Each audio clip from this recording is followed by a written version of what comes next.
नमस्कार, DD news देख रहे हैं आप और आपके साथ मैं हूं शहला निगार। बुलेटिन की शुरुआत में सबसे पहले एक नजर सुर्खियों पर। प्रधानमंत्री नरेंद्र मोदी आज आंध्र प्रदेश और तमिलनाडु के दौरे पर। अब से थोड़ी देर में पुट्टपर्थी में श्री सत्य साई बाबा की शताब्दी समारोह में होंगे शामिल। कोयंबटूर में करेंगे प्राकृतिक कृषि शिखर सम्मेलन का शुभारंभ। 9 करोड़ किसानों को पीएम किसान निधि की 21वीं किस्त भी करेंगे जारी।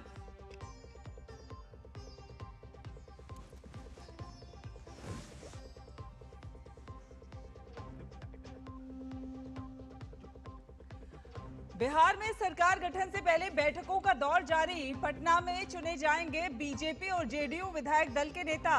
एनडीए की संयुक्त बैठक भी आज। घटक दलों में मंत्री पद को लेकर फॉर्मूला तय।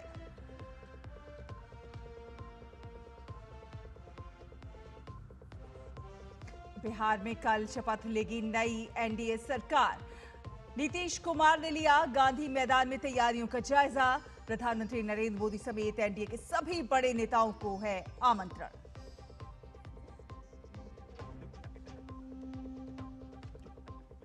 संयुक्त राष्ट्र में भारत ने की सुरक्षा परिषद सुधार पर लंबे समय से चल रही बेनतीजा चर्चाओं की आलोचना। भारत ने कहा ऐतिहासिक अन्याय दूर करने के लिए नए स्थायी सदस्य जोड़ना जरूरी। ओआईईसी के लिए अलग सीट देने के प्रस्ताव का भी किया विरोध।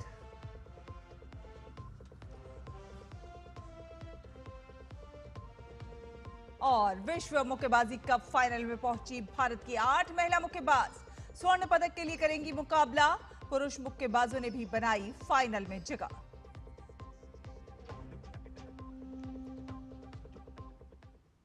तो आपको बता दें कि प्रधानमंत्री नरेंद्र मोदी आज दक्षिण भारत के 2 महत्वपूर्ण राज्य यानी कि आंध्र प्रदेश और तमिलनाडु का दौरा करेंगे। पीएम कोयंबटूर में प्राकृतिक कृषि शिखर सम्मेलन का उद्घाटन करेंगे और 9 करोड़ किसानों को 18,000 करोड़ रुपए की पीएम किसान निधि की 21वीं किस्त जारी करेंगे। और इसके साथ ही पीएम मोदी पुट्टपर्थी में श्री सत्य साई बाबा के शताब्दी समारोह में भी शामिल होंगे।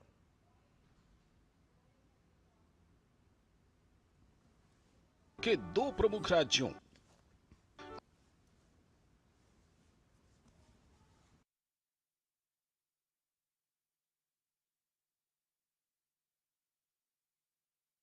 उद्घाटन करेंगे और पीएम किसान सम्मान निधि की 21वीं किस्त जारी करेंगे।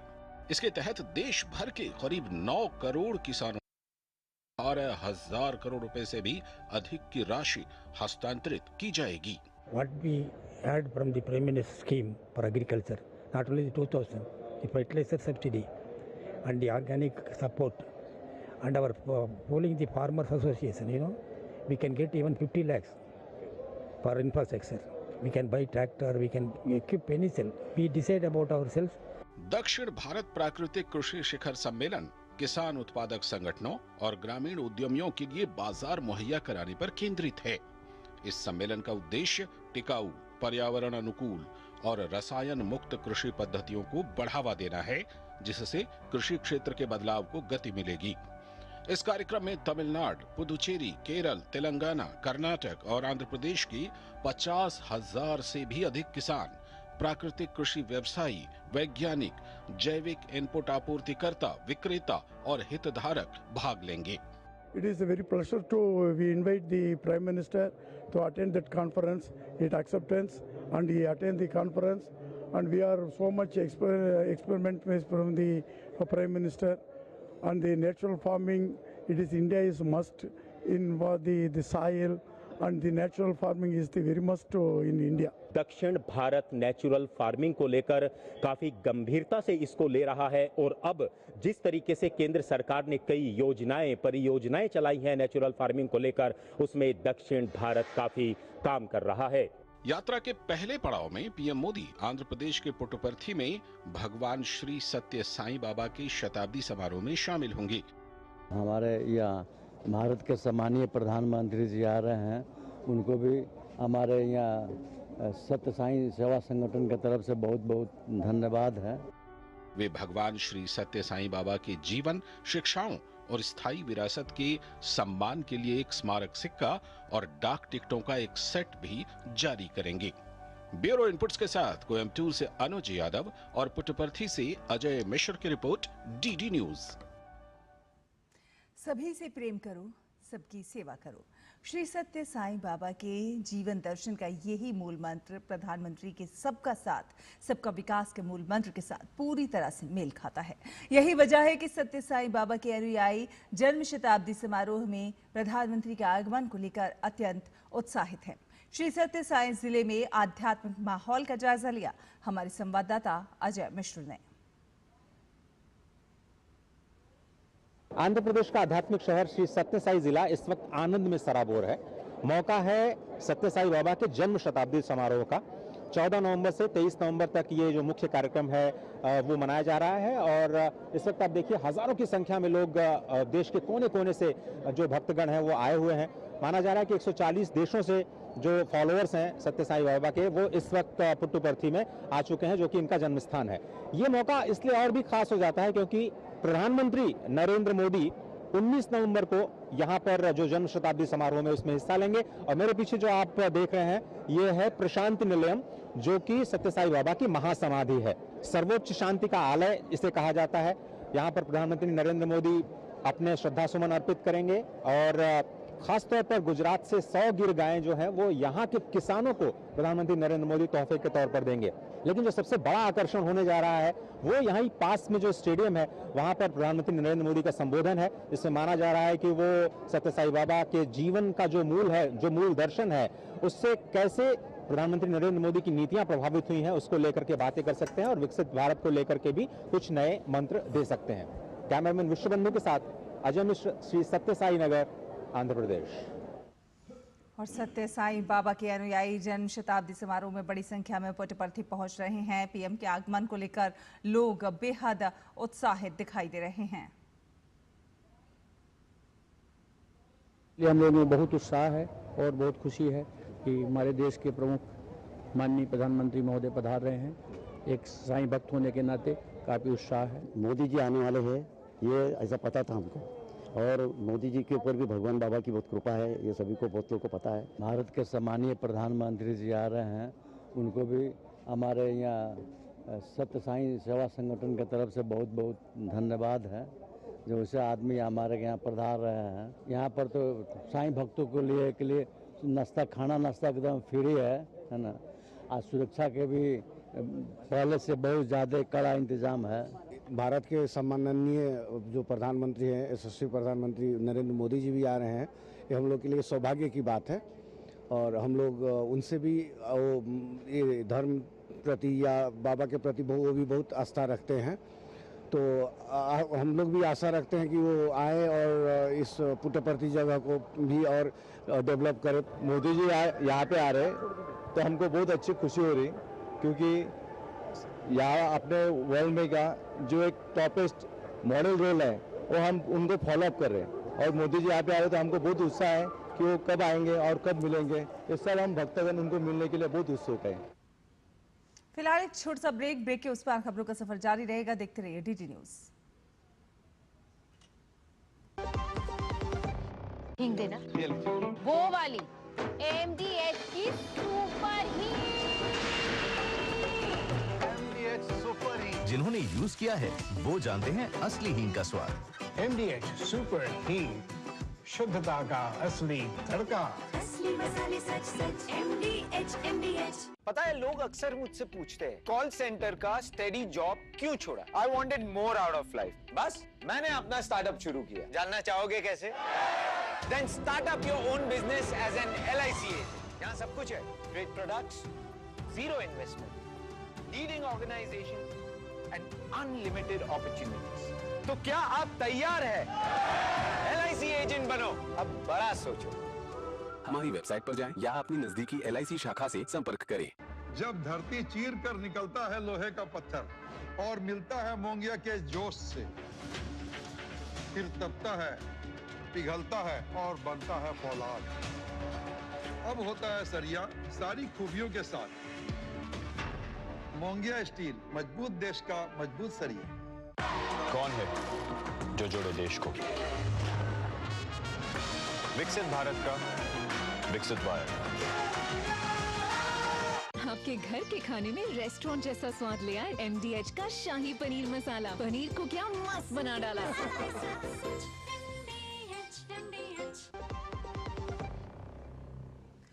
ब्रेक के बाद स्वागत है आपका। आप देख रहे हैं DD न्यूज और अब बात करेंगे बिहार की। जी हां, बिहार में नई सरकार के गठन से पहले आज का दिन बेहद महत्वपूर्ण माना जा रहा है। आज भाजपा और जदयू के विधायक अपने अपने नेताओं का चुनाव करने के लिए अलग अलग बैठकें करेंगे। पटना में भाजपा विधायक दल की बैठक होगी जिसमें नवनिर्वाचित 89 विधायक नए नेता का चुनाव करेंगे। भाजपा ने बिहार में विधायक दल के नेता के चुनाव के लिए उत्तर प्रदेश के उप मुख्यमंत्री केशव प्रसाद मौर्य को केंद्रीय पर्यवेक्षक नियुक्त किया है। इसके अलावा केंद्रीय मंत्री अर्जुन राम मेघवाल और पूर्व केंद्रीय मंत्री साध्वी निरंजन ज्योति को सह पर्यवेक्षक बनाया गया है। वहीं जेडीयू ने भी मुख्यमंत्री आवास पर विधायक दल की बैठक बुलाई है। इन दोनों बैठकों के बाद एनडीए विधायक दल की बैठक होगी। बैठक में नीतीश कुमार को एनडीए गठबंधन का नेता चुने जाने की संभावना है। एनडीए के 5 दलों भाजपा, जदयू, लोक जनशक्ति पार्टी, रामविलास, हिंदुस्तानी अवाम मोर्चा और राष्ट्रीय लोक मोर्चे के सभी 202 नवनिर्वाचित विधायक इस बैठक में शामिल होंगे और गठबंधन का नेता चुनेंगे। वहीं आज मौजूदा 17वीं बिहार विधानसभा भंग हो जाएगी। मुख्यमंत्री नीतीश कुमार राज्यपाल को अपना इस्तीफा सौंपेंगे और नई सरकार बनाने का दावा पेश किया जाएगा। बिहार विधानसभा चुनाव में एनडीए को मिली प्रचंड जीत के बाद अब नई सरकार के गठन की तैयारियां जोर शोर से चल रही हैं। नई सरकार का शपथ ग्रहण समारोह कल 20 नवंबर को पटना के ऐतिहासिक गांधी मैदान में आयोजित होगा। कल नीतीश कुमार 10वीं बार मुख्यमंत्री पद की शपथ लेंगे। शपथ ग्रहण समारोह में शामिल होने प्रधानमंत्री नरेंद्र मोदी गुरुवार को पटना आएंगे। वहीं गृह मंत्री अमित शाह आज ही पटना पहुंच जाएंगे। भाजपा ने एनडीए शासित सभी राज्यों के मुख्यमंत्रियों, उप मुख्यमंत्रियों के अलावा राष्ट्रीय अध्यक्ष जेपी नड्डा और कई केंद्रीय मंत्रियों को आमंत्रित किया है। शपथ ग्रहण समारोह की तैयारियों का जायजा लेने के लिए बिहार के कार्यवाहक मुख्यमंत्री नीतीश कुमार और एनडीए के अन्य नेताओं ने गांधी मैदान पहुंचकर तैयारियों की समीक्षा की।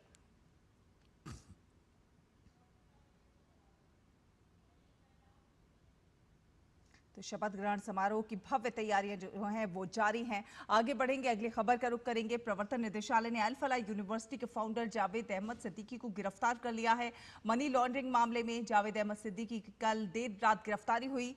धन शोधन निवारण अधिनियम 2002 की धारा 19 के तहत ये कार्रवाई की गई है। फरीदाबाद स्थित अल फलाह विश्वविद्यालय में तलाशी के दौरान एकत्रित साक्ष्यों की विस्तृत जांच और विश्लेषण के बाद ये कार्रवाई की गई। ईडी ने दिल्ली पुलिस की अपराध शाखा द्वारा दर्ज 2 एफआईआर के आधार पर अल फलाह समूह के खिलाफ जांच शुरू की थी।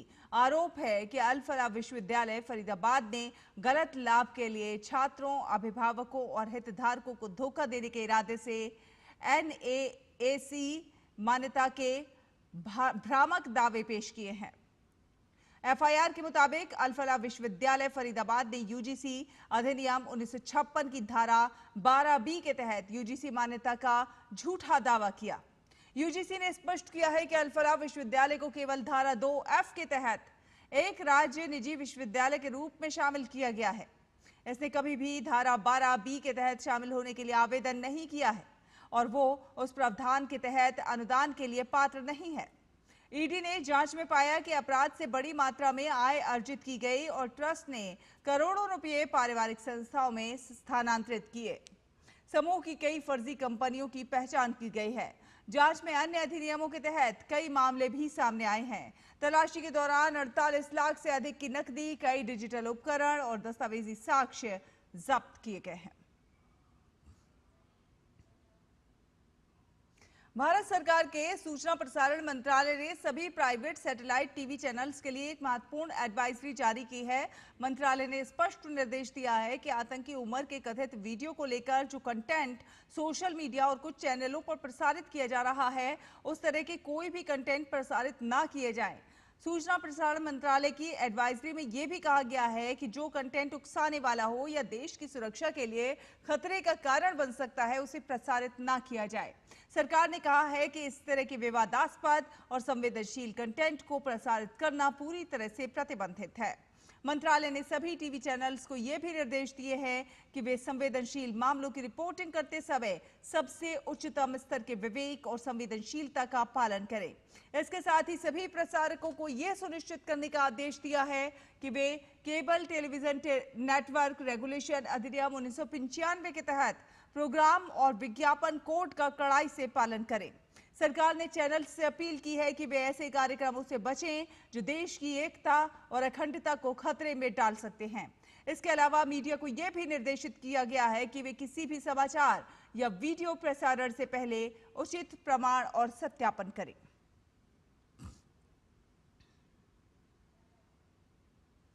खबर बंगाल की। बंगाल स्कूल नौकरी घोटाले मामले में पश्चिम बंगाल की ममता सरकार को तगड़ा झटका लगा है। जी हां, राज्यपाल सीवी आनंद बोस ने प्राथमिक विद्यालय भर्ती में अनियमितताओं को लेकर राज्य प्राथमिक शिक्षा बोर्ड के 2 पूर्व अधिकारियों के खिलाफ भ्रष्टाचार निवारण अधिनियम 1988 के तहत अभियोजन को मंजूरी दे दी है।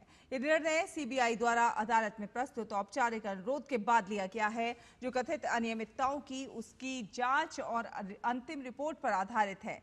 सीबीआई द्वारा दाखिल आरोप पत्र में पश्चिम बंगाल प्राथमिक शिक्षा बोर्ड के पूर्व अध्यक्ष और टीएमसी विधायक माणिक भट्टाचार्य तथा संगठन की पूर्व सचिव रत्ना चक्रवर्ती बागची के नाम शामिल हैं।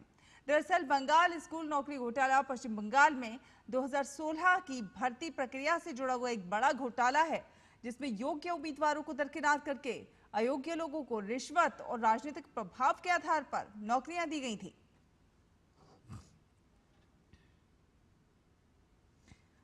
और राष्ट्रवादी कांग्रेस पार्टी के नेता बाबा सिद्दीकी की हत्या के मुख्य आरोपी गैंगस्टर अनमोल बिश्नोई को अमेरिका से भारत प्रत्यर्पित किया जा रहा है। पुलिस की एक अधिकारी ने बताया है कि बिश्नोई को आज दिल्ली लाए जाने की संभावना है।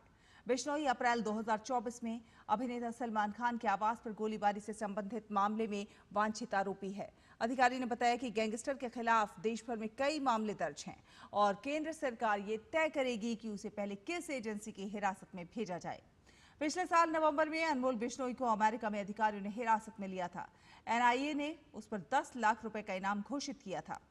पंजाबी गायक सिद्धू मूसेवाला की 2022 में गोली मारकर की गई हत्या में भी अनमोल बिश्नोई का नाम सामने आया था। बात करते हैं ट्रेड फेयर की। जी हां, दिल्ली के भारत मंडपम में चल रहे 44वें भारतीय अंतर्राष्ट्रीय व्यापार मेले में आयुष मंत्रालय का पंडाल भी देखा जा सकता है। यहाँ पर स्वादिष्ट और पौष्टिक आयुष आहार, योग प्रशिक्षण और प्रस्तुतियां, आयुष के डॉक्टर और विशेषज्ञों द्वारा निःशुल्क परामर्श समेत बहुत सी दवाइयों और आयुष से जुड़ी जानकारियां प्रदान की जा रही हैं। क्या कुछ है यहाँ पर और क्या कहना है यहाँ के प्रदर्शकों का, आइए देखते हैं। अभी जैसा भी हम लोग दिल्ली में मौसम देख रहे हैं कि इतना प्रदूषित हुआ है, तो इस समय की कौन सी औषधियाँ लेना चाहिए और किस प्रकार से लेना चाहिए कि हम अपने को बचा सकें, क्योंकि हम लोग को देखता नहीं है लेकिन हमारी शरीर हमेशा एडवर्स कंडीशन से लड़ाई लड़ रही होती है। तो उसमें हम अपने को कैसे सक्षम कर सकते हैं, अपने को स्वस्थ कर सकते हैं। तो उसके लिए हमने कि भी च्यवनप्राश के लिए अभी लिया है और एक हमने पौधा अगर देखेंगे लंग्स के लिए वासा एक पौधा होता है, जो अभी लोगों को जितने भी खांसी आ रही है, अगर हम इन प्रकृति के आधार पर अगर खोजते हैं तो ये वासा एक प्लांट ऐसा है कि किसी को कितनी भी खांसी आ रही हो उसको हम अच्छे से दूर कर सकते हैं। डायबिटीज़ को कैसे क्योर किया जाए और प्रॉपर तरीके से एक इतने अच्छे तरीके से आप आराम से उसको ले सकते हैं। टैबलेट फॉर्म में हम लोगों ने बनाया है, जिसमें सिर्फ पानी में डालेंगे, 150 ml पानी में डालने के बाद आप लेंगे और आप पूरी तरह फिट रहेंगे। 3 ब्रांड्स हैं। जीवांता हर्बल जो कि सौंदर्य प्रसाधक है, it's like personal care cosmetics that helps in a herbal way, in a Ayurvedic way to provide you beauty and improves your radiance. Then we have second brand as V-Cut. We have detox kit and we have energy boosters for men and women. इस बार हम लोग का जो emphasis है वो आयुष आहार पर है और हेल्दी लाइफस्टाइल पे है, क्योंकि यूनानी का या जो भी हमारे जो आयुष का है हमेशा से एम्फेसिस रहा है एक बैलेंस्ड डाइट और बैलेंस्ड लाइफस्टाइल का। हमारा जो सोवा रिगपा सिस्टम है वो यहाँ पर दवाई और स्टॉल लगा है। दवाई जो सब है फ्री ऑफ कॉस्ट दे रहा है पेशेंट को। पिछले साल जब हमारे यहाँ स्टॉल लगा हुआ है उस बेसिस पे भी पिछले वाला साल के पेशेंट भी बहुत आ रहे हैं हमारे पास।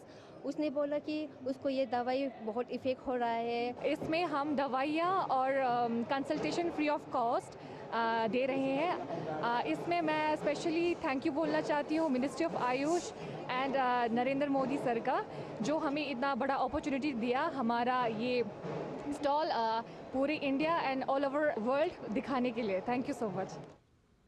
और केंद्रीय वस्त्र मंत्री गिरिराज सिंह ने दिल्ली में चल रहे 44वें भारत अंतर्राष्ट्रीय व्यापार मेले में विशेष हथकरघा और हस्तशिल्प प्रदर्शनी सह बिक्री के केंद्र के अंतर्गत वस्त्र मंत्रालय के पंडाल का उद्घाटन किया। केंद्रीय मंत्री गिरिराज सिंह और वस्त्र मंत्रालय के सचिव नीलम शमी राव ने पंडाल में विभिन्न स्टॉलों का दौरा करते हुए हथकरघा बुनकरों और कारीगरों से बातचीत भी की। इस मौके पर केंद्रीय मंत्री गिरिराज सिंह ने कहा कि हम अपने कारीगरों की कारीगरी को वैश्विक स्तर पर ले जाने के लिए एक नया हब एंड एक्सपोर्ट मॉडल विकसित कर रहे हैं। मोदी जी आने के बाद हम डबल एक्सपोर्ट में चले गए और आगे हम अभी 50,000 करोड़ में हैं, जिसे 1 लाख करोड़ तक ले जाने का संकल्प है। हमारे छोटे छोटे आर्टिजन के कलाकृति कैसे दुनिया के हर कोने में पहुंचे, उसके लिए तकनीक का भी हम सहारा लेंगे और एक नए मॉडल पर भी हम विचार कर रहे हैं। हब एंड स्पोक मॉडल दुनिया के कई देशों में खोल करके उस पर काम करे। और भारत ने संयुक्त राष्ट्र सुरक्षा परिषद में लंबे समय से लंबित सुधार प्रक्रिया पर कड़ा रुख अपनाया है और 17 साल से अटकी और उलझी सुधार प्रक्रिया की आलोचना की है। संयुक्त राष्ट्र में भारत की उप स्थायी प्रतिनिधि योजना पटेल ने कहा कि अब समय आ गया है कि असली लिखित बातचीत शुरू की जाए। योजना पटेल ने कहा कि कुछ देश सुधार रोक रहे हैं। अगर ये ऐसे ही चलता रहा तो कभी सुधार नहीं होगा, क्योंकि कुछ देश जानबूझकर इसमें रुकावट डाल रहे हैं ताकि यूएनएससी में नए स्थायी सदस्य ना जुड़े। भारत ने उन देशों पर भी निशाना साधा है जो यूनाइटेड फॉर कंसेंसस समूह के तहत प्रक्रिया को रोकते हैं और नए स्थायी सदस्यों को जोड़ने का विरोध करते हैं। इस समूह का नेतृत्व इटली करता है और पाकिस्तान इसका सदस्य है। भारत ने ओआईसी के लिए अलग सीट प्रस्तावित करने पर भी आपत्ति जताई और कहा कि धर्म आधारित प्रतिनिधित्व सुरक्षा परिषद की संरचना का आधार नहीं हो सकता।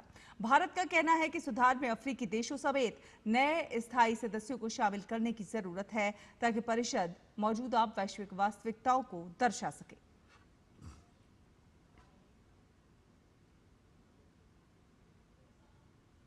The IGN format was initiated, it has been reduced to a theatre of the absurd.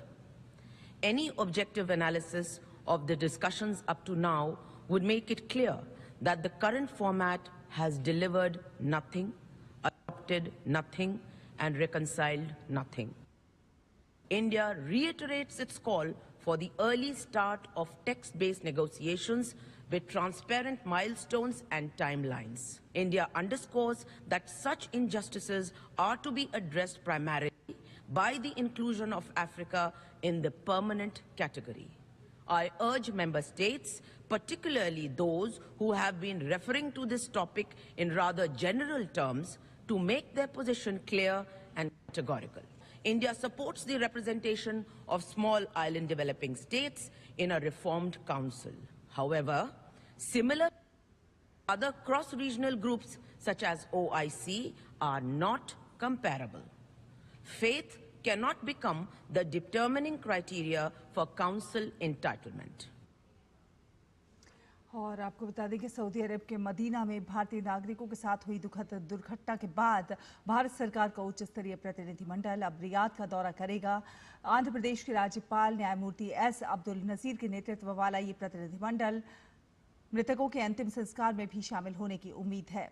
Riyadh स्थित भारतीय दूतावास और जिद्दा स्थित भारतीय महावाणिज्य दूतावास स्थानीय अधिकारियों के साथ मिलकर पार्थिव शरीरों की पहचान में तेजी लाने के लिए काम कर रहे हैं।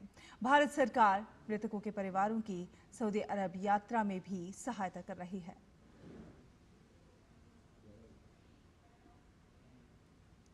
और विश्व मुक्केबाजी कप फाइनल 2025 में भारत की प्रीति पवार ने 54 किलोग्राम भार वर्ग में टोक्यो ओलंपिक पदक विजेता और 3 बार के विश्व चैंपियन ताइवान के हुआंग सियाओ वेन को हरा दिया है।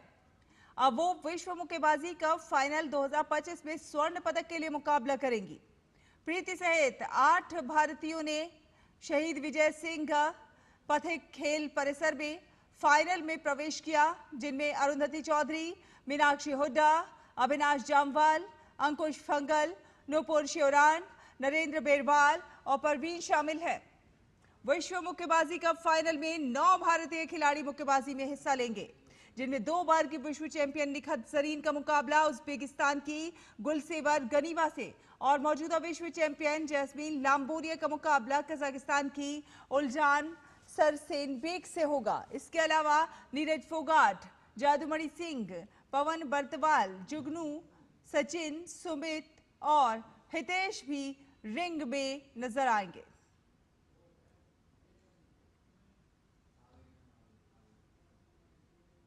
इसी के साथ इस बुलेटिन में फिलहाल इतना ही। डीटी न्यूज पर खबरों का सफर लगातार जारी रहेगा। आप देखते रहिए डीटी न्यूज। नमस्कार।